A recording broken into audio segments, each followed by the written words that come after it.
Mana nih muka-muka orang-orang yang mengatakan belum ada investor yang masuk ke IKN? Tolong kasih tunjuk wajah mereka, guys. Memang pada kenyataannya, guys, mereka itu diharuskan untuk tidak jujur. Selalu menyampaikan narasi-narasi keluguan dan kepolosan, kerasa tidak mengerti dan tidak mengetahui kemajuan daripada IKN. Memang konsep awal dari mereka itu ya begitu. Konsep mereka itu adalah mencari suara daripada orang-orang yang tidak mengharapkan dipindahkannya Jakarta, ibu kota Indonesia, ke IKN. Tapi pada kenyataannya mereka sekarang menjadi membodohkan diri sendiri. Titel yang mereka pakai sekarang tidak berguna. Bahkan orang-orang yang selama ini memfavoritkan dia sekarang merasa sia-sia. Apa yang kalian harapkan dari calon pemimpin seperti itu, Bray? Salam akal. Okey guys, kita lihat ya, pada HUT RI ke-79 yang kemarin memang sangat meriah sekali ya, bagaimana jemputan Pak Jokowi sehingga katanya 1,300 VVIP yang dijemput hadir. Bukan itu saja, malahan kita lihat warga-warga lokal yang ada di sekitar Kalimantan Timur itu, di kawasan-kawasan Kalimantan itu pun datang untuk menghadiri upacara HUT RI yang sangat-sangat meriah. Ini adalah bagi saya, apabila saya melihat itu istana yang ada di IKN itu memang sangat luar biasa sekali. Belum pernah saya lihat di dalam dunia ini ada satu simbol istana yang dimegahkan dengan iaitu Garuda yang sangat besar di belakangnya. Satu-satunya di IKN ya. Dan pertama sekali dalam sejarah juga saya melihat hari HUT RI disambut dengan di tempat yang dua tempat guys ya. Maksudnya satu di Istana Besar Jakarta dan satu lagi di IKN. Ini adalah salah satu perkara yang sangat unik bagi saya, yang mana ia diadakan di dalam waktu yang sama, di detik yang sama dan di masa yang sama.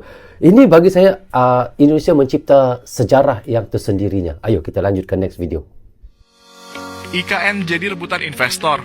Sampai detik ini, Otorita IKN telah menerima 416 surat minat investasi atau letter of intent dari investor lokal maupun asing menjelang peringatan hari ulang tahun ke-79 Republik Indonesia pada 17 Agustus 2024. Jumlah ini naik dari akhir Januari kemarin yang baru mencapai 369 loy.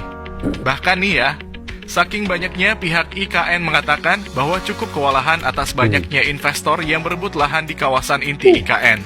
Padahal cuma seperempat atau 25% dari 6.000 hektar luas lahan di KIPP yang dibuka untuk pembangunan. Wah, ini artinya pembangunan IKN sangat diminati investor. Keren banget bukan? Nah, IKN versi Indonesia bukan oleh Pak Jokowi. Dari awal sudah oleh Bung Karno. Begitu ya? IKN-nya Bung Karno adalah di Palangkaraya. Jadi kalau ada yang bilang ini mengkelirikan di netizen ya, oh ini keinginan Pak Jokowi. Enggak. IKN itu dari zaman Bung Karno sudah dikaji. Pilihannya Palangkaraya kan? Karena situasi belum memungkinkan nggak jadi. Zaman Pak Harto dirubah lagi. IKN-nya ada zaman Pak Harto, jangan lupa loh. IKN-nya di Jonggol, ya.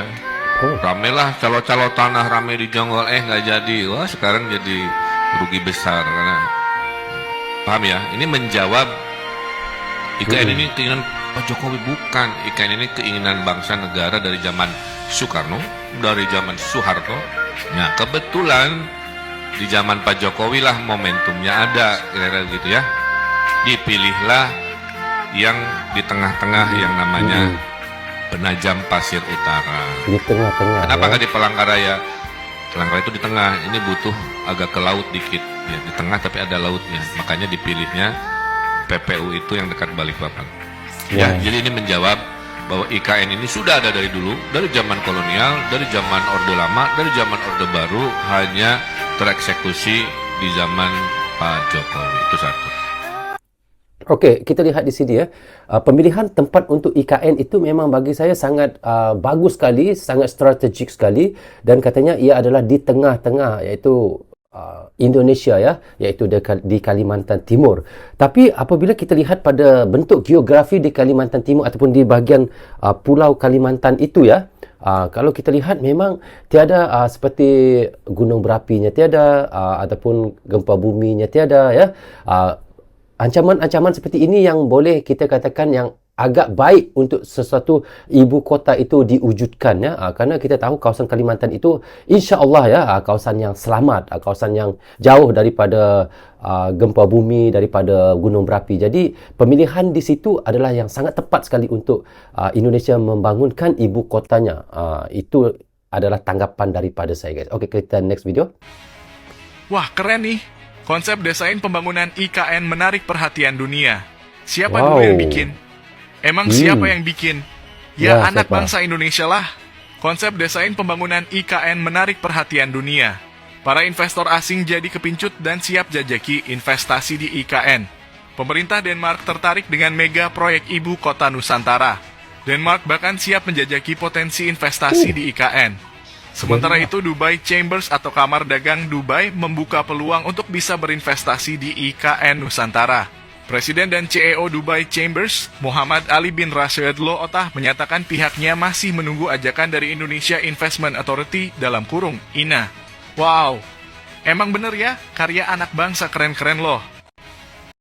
Kita lihat guys ya, daripada Dubai menunggu untuk dipanggil berinvestasi di IKN itu guys. Ini menunjukkan IKN ini banyak diincar oleh investor-investor daripada luar-luar negara. Kita lihat Denmark, Dubai siap untuk katanya jajaki investasi IKN 2024 ini. Wow, ini bagi saya memang benar-benar mengejutkan. Siapa bilang IKN itu tiada investornya, tiada orang yang mahu investasi. Kita lihat di sini berbagai-bagai daripada luar negara yang mahu untuk berinvest di IKN itu. Terutamanya juga Malaysia pun mahu ya. Kita tahu Malaysia pun mahu untuk berinvestasi di IKN itu. Itulah yang kita mahukan ya, banyak negara-negara yang masuk ke IKN untuk berinvestasi. Dan contohnya sekarang ini katanya Bapak Jokowi mengajak ya untuk daripada Singapura pun untuk datang ke IKN juga untuk berinvestasi ya. Wow. Ini fakta yang mengejutkan di balik pembangunan ibu kota Nusantara. Lu pasti sering dengar berita atau konten dari pembangunan IKN. Mulai dari konsep kota, isu-isu panas sampai kabar buruk yang beredar. Tapi nggak sedikit juga yang bilang bahwa IKN ini bakal jadi kota yang luar biasa. Apakah bisa jadi kota masa depan dengan teknologi canggih? Padahal kotanya berada di tengah hutan berlokasi di Kalimantan Timur. Katanya sih smart city yang lovable and livable. Project IKN ini bakal bener-bener challenging sih. Makanya buat membuktikan kebenarannya, gua dan beberapa kreator lain terbang ke Kaltim buat lihat langsung pembangunan di IKN. Gitu sampai sana gua kaget, masih dalam tahap pembangunan aja udah berasa kota masa depannya. Di sini juga gua didampingi langsung oleh Pak Troy Panto selaku staf khusus bidang komunikasi publik Otorita Ibu Kota Nusantara. Gua nanya beliau konsep smart city-nya tuh gimana sih, dan ini jawabannya. Nanti kita akan bisa melihat sendiri proof konsepnya, yaitu di rumah Tekno namanya. Ya, di situ akan kelihatan smart city-nya itu akan seperti apa. Dan jangan lupa nanti ada kawasan khusus hanya kendaraan-kendaraan yang berbasis tidak berbahan bakar. Gua diajak untuk lihat Nusantara Command Center-nya langsung. Dimana ini tuh canggih banget buat mantau pembangunan yang ada di IKN. Dengan gabungan teknologi CCTV, sensor, bahkan pakai drone. Habis ini gue juga diajak buat ke rumah teknologi. Tapi karena lapar, beliau ngajak gue makan siang dulu di kantin kawasan HPK. Ini sih proper banget asli. Apalagi makin gampang transaksinya. Bisa menggunakan QRIS dan gue pakai aplikasi BNI Mobile Banking biar tinggal scan buat bayar. Setelah itu langsung ke rumah teknologi di mana semua yang ada di sini bakal diterapin buat IKN. Mulai dari AR teknologi, robot pintar, dan ini sih yang paling keren. Di IKN nanti bakal terintegrasi dengan taksi terbang. Didukung oleh teknologi dari Hyundai Advanced Air Mobility. Keren banget gak sih nanti di IKN kalau mau hangout bisa langsung terbang ke lokasinya. IKN ini bener-bener luar biasa. Dengan berbagai kecanggihannya tapi tetap mengusung konsep yang livable buat penduduknya dalam jangka panjang. Seneng banget bisa datang langsung buat menyaksikan pengerjaannya. Jadi gimana? Kalian tertarik gak buat Wow, ada taksi terbang guys. Inilah satu-satunya nanti kita lihat ibu kota yang ada menggunakan taksi terbang guys. Ini benar-benar terwujud ya guys. Luar biasa sekali. Ini bikin saya betul-betul kaget dan bikin saya kagum ya bagaimana IKN itu nanti menjadi salah satu ibu kota yang ada di ASEAN ini yang boleh kita katakan yang sangat maju ke depan, yang boleh kita katakan yang benar-benar sangat-sangat akan direalisasikan oleh Indonesia ya. Saya udah barengan sama Bang Ara dan juga Pak Aguan. Halo. Wow. Bapak gimana? Ini akhirnya beres juga bisa Ini 17-an investor langsung IKN, di IKN saat ini Pak Aguan. Baik, sangat bangga sekali dengan IKN. Oke. Iya. Bangga banget ya. Para investor ya. Ini ya, ini orang dalam negeri sendiri ya. Sampai akhirnya bisa melihat IKN seprogresif ini gitu Pak Aguan. Yang tidak sangka-sangka kita. Yang kita nggak sangka-sangka bahwa begitu bisanya begitu bagus sekali. Jadi desainer dari anak bangsa semua. Anak bangsa semuanya. Pesan untuk masyarakat Indonesia Pak Aguan yang pengen banget ke IKN tapi belum ada waktunya atau masih meragukan dengan kelangsungan IKN. Saya rasa sekali ini dia orang baru bisa rasain kebanggaannya ini. Oke. Mudah-mudahan dia orang bisa datang sini lihat sendiri. Oke, siap. Terima kasih Pak Aguan. Bang Ara ada tambahan? Ya, kita sebagai investor di sini percaya dari awal dan terbukti kan apa yang tadi Pak Aguan sampaikan sekarang bagus sekali ya, dan kita sangat senang, ramai sekali hotel kita, ramai sekali udah berapa minggu ini. Nah, maju terus lah, ini kan buat pemerataan, jangan terkumpul di Jakarta, udah banyak polusi Jakarta. Benar. Sini sejuk kan, sehat kan, luar biasa kan, Luar biasa. Luar biasa ya. nggak kalah sama Norwegia. Tapi jauh-jauh ya kita kalau negeri ya Pak Aguan. Oke, mungkin habis ini next perjalanan ke IKN kita nginepnya di Hotel Nusantara. Wow. Terima kasih. Thank you. Okey, kita lihat bagaimana ini adalah antara investor-investor daripada Indonesia sendiri yang berinvestasi di dalam IKN itu. Dan kenapa kita lihat Bapak Jokowi melakukan ataupun membuatkan upacara HUT RI ke-79 di IKN itu, kita lihat bagaimana Bapak Jokowi mahu membuktikan kepada mata dunia, kepada rakyat Indonesia sendiri bahawa IKN itu wujud. IKN itu bukannya proyek abal-abal ya.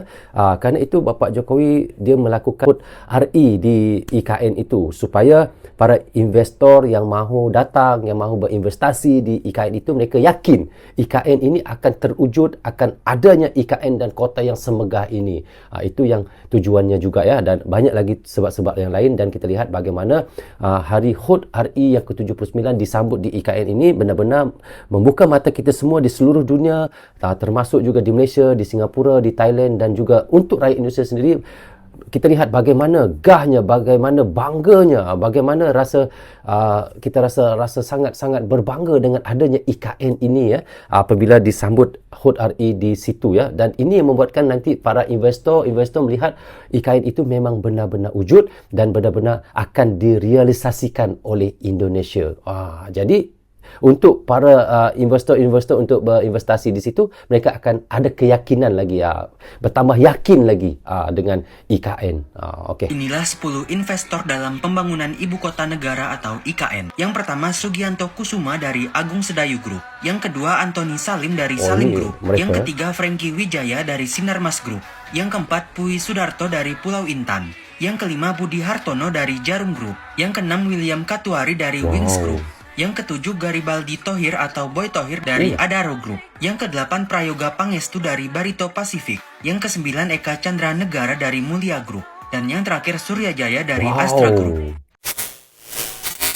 Okey guys, seperti yang kita reaksyenkan tadi, pertama sekali saya mahu katakan selamat buat warga Indonesia dan seluruh Indonesia kerana mempunyai ibu kota baru, iaitu Ibu Kota Nusantara. Dan apa yang membanggakan lagi tentang IKN adalah pertama kali dalam sejarah Indonesia kerana pertama kali menyambut HUT RI yang ke-79 di IKN. Seperti yang kita reaksyenkan, jika dilihat di mana-mana media sosial, ada yang memuji IKN dan ada yang menyebut IKN belum ada yang berinvestasi. Tapi dari apa yang kita reaksyenkan tadi, membuktikan IKN sudah semakin ramai para investor untuk berinvestasi di IKN itu. Kita sebagai orang biasa guys dan rakyat biasa harusnya tenang saja tentang IKN itu, kerana kita tahu jika difikirkan secara logik akal, setiap proyek besar pada awalnya pasti diragukan. Apa saja projek besar pasti begitu. Contohnya jelas yang kita lihat sebelum ini, iaitu proyek MRT Jakarta, kereta cepat Jakarta-Bandung, jalan tol Sumatera dan lain-lain lagi. Tapi sekarang pada akhirnya semuanya terbangun dan sudah dinikmati oleh rakyat Indonesia sendiri. Dan ada juga yang bertanya, jika bangunkan suatu projek mega, pasti utangnya juga besar. Ya memang benarlah dan pastilah, tapi harus diingat jika utang untuk kemajuan itu tidak akan merugikan, kerana ia akan memberikan keuntungan di masa hadapan. Maksudnya keuntungan bukan sekarang, mungkin 50 tahun ataupun 100 tahun yang ke depan. Jika kita lihat sekarang, pasti tidak sempat kita untuk menikmati kemajuan itu. Jika 50 tahun ataupun 100 tahun lagi, tetapi ini dinikmati oleh anak cucu kita nanti. Jadi kita tidak perlu bingung. Contoh mudah begini mahu Kita mahu membikin ataupun mahu membuat rumah makan ataupun restoran, pasti membutuhkan modal yang besar. Mungkin sampai 200 juta. Mana mungkin 3 bulan sudah bisa kembali modal untungnya. Pasti membutuhkan 2 ataupun 3 tahun baru bisa kembali modalnya. Begitulah juga dengan proyek yang mega dan besar seperti IKN itu. Mana mungkin bisa kembali keuntungan 10 tahun. Pastilah memakan waktu puluhan tahun. Mungkin 50 tahun ataupun 100 tahun. Karena itu guys, kita harus mencari ramai investor untuk berinvestasi ke IKN. Tidak kiralah investor itu dari mana. Singapura, China, Thailand, Malaysia dan daripada Eropah sekalipun, asalkan mereka mahu berinvestasi di IKN itu. Dan bisa memberi keuntungan pada IKN dan Indonesia sendiri. Bukannya bila ada negara luar mahu berinvestasi di IKN, langsung ada netizen sebut nanti IKN diberi investor luar untuk berinvestasi di IKN, nanti IKN akan jadi milik negara itu ataupun menjadi negara luar punya. Bukan begitu guys. Pemerintah Indonesia bijak tentang itu. Mana mungkin pemerintah mahu gadaikan negara sendiri. Jika kita berfikiran begitu, sampai kapan investor daripada luar mahu berinvestasi di IKN itu? Cuba kita fikirkan. Walau bagaimanapun, kita terus berdoa, moga IKN akan terus ramai para investor yang berinvestasi di IKN dan IKN akan menjadi kota moden yang menjadi kebanggaan rakyat Indonesia dan juga ASEAN. Itu yang kita doakan sama-sama. Jadi guys, bagaimana pandangan teman-teman tentang kewujudan IKN ataupun tentang kemajuan IKN, tentang nanti ramainya investor yang akan berinvestasi di IKN itu? Teman-teman bisa untuk komen di komentar bawah ini. Rasanya sampai di sini saja untuk reaction kita kali ini. Apapun saya ucapkan terima kasih kepada anda yang sentiasa mendukung Brozo Channel daripada dulu hingga sekarang. Dan bagi teman-teman yang baru saja hadir, jangan lupa klik butang subscribe dan klik tombol loceng, tanda dukungan teman-teman kepada Brozo Channel. Yang baik semuanya datang daripada Allah SWT, yang salah dan silap datangnya daripada saya sendiri. Assalamualaikum, goodbye, bye-bye.